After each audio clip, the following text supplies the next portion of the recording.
Compassion becomes more challenging when we start dealing with things like school shootings. You know, we assume when we go to pick up our kids at school, like I'm doing here to pick up my daughter, that everything's going to be fine. But Scarlett Lewis and her son JT have had to go through the very difficult experience of opening their hearts to compassion for the shooter who killed Jesse, Scarlett's son, and JT's brother at Sandy Hook Elementary. So Scarlett's going to tell us about what it means to choose love as part of her legacy of honoring Jesse's memory.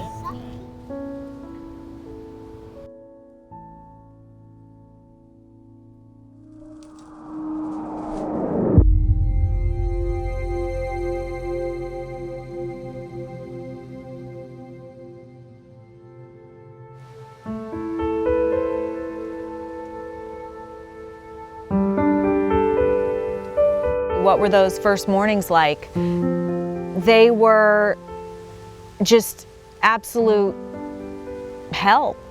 You know, waking up and there's that split second when you don't remember, and then all of a sudden you remember, and it's like having a truck dropped on you. It's just the worst feeling, and your heart races and your stomach knots and you feel sick and you don't think you can go on, and it's a very black place.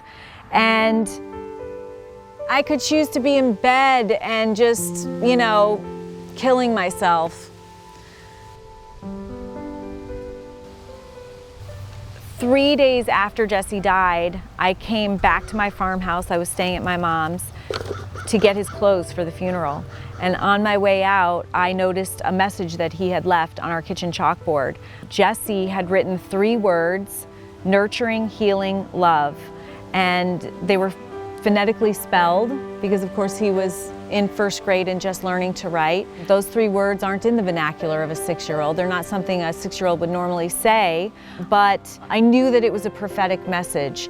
And I had a college professor come in and help me analyze what the message meant. And he said, those 3 words are in the definition of compassion across all cultures. And we broke down the meanings to each of the words. Nurturing means loving kindness and gratitude. Healing literally means forgiveness.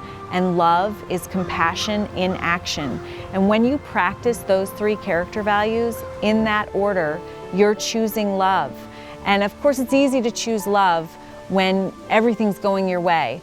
But when you're facing a difficult circumstance, that's when you need to have the courage, like Jesse showed, to practice those character values. I knew instinctively that the shooter was in a tremendous amount of pain.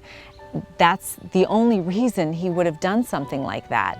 So I was able to feel compassion for him and forgive him very quickly. But it doesn't mean that I don't have moments of anger. I do have moments of anger when I think about how terrified those children were, when I think about how it has so terribly and negatively impacted the lives of the siblings and the parents forever. And I really just have to take a step back and choose to forgive again. I call December 14th, 2012 the world's greatest day of compassion. And I learned what compassion was on that day, because on that day, everyone came together as one in love, in compassion, in action. They felt our pain. Everybody felt like they had lost a child. And then they actively did something to help ease our pain. And imagine being held up in a world full of prayers. It was really powerful. And so I kind of redefined compassion in my mind to include 2 components, because I think a lot of times we understand compassion as empathy. And empathy is when you identify with someone else's pain, and that can be painful. It lights up the same receptors in our brain as physical pain. And I'm speaking from my own point of view. Before the tragedy, sometimes when I felt empathy for other people and I felt the pain, I thought, oh my God, I can't really go there because I have 2 kids, I have a full-time job, I'm running late anyway, I don't have time, I just want to be happy myself. And what I was missing out on was the second component of compassion, which is the most powerful component. And that is when you actively do something to help ease that pain.